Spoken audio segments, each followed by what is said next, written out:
Minister, I listened to your introduction and couched in the language of helping tenants. In reality, what you're doing is introducing a massive attack on renters and on tenants.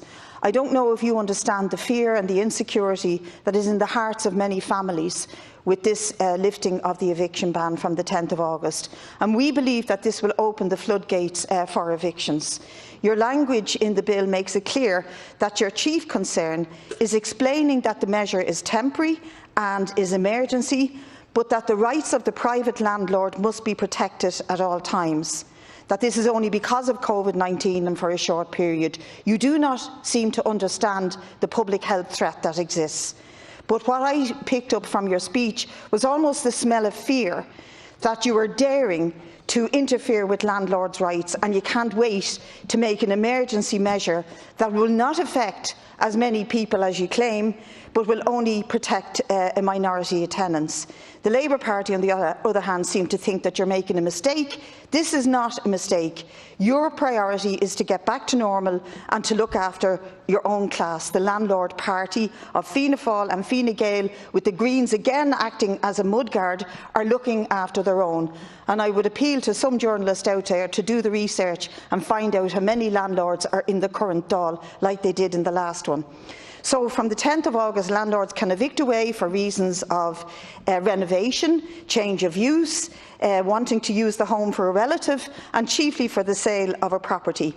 And despite this, our own library and research services, Threshold, Simon, etc., have shown that the main reason for evictions is not rent arrears, it's for all of the above that I just mentioned. This bill actually shows us that we're not all in this together by any manner of means.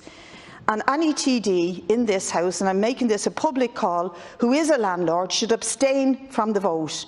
Just as Deputy Boyd Barrett pointed out that the advice given to you by the Attorney-General had vested interest in it, any TD who is a landlord has a vested interest in voting for this bill. They should abstain and absent themselves from the House. It's inconceivable that they would allow what will be a tsunami of evictions take place after the 10th of August. We're still in the middle of that pandemic, and the amendment that we put to strengthen this bill should still apply to those in rental rooms, in casual in licensees, the travelling community in particular. If the arrears are not the main issue for evictions, then why is that the only issue that's being addressed here? It's because you can't wait to give the landlords and the vulture funds the freedom they need, and you're just kicking the can down the road. Even for those in arrears, you're kicking the can down the road to January. And you assume in this bill that people could do better by budgeting differently, so you refer them to MABs, etc. It's a total insult. There's no account taken of the permanent loss of income that many people will suffer.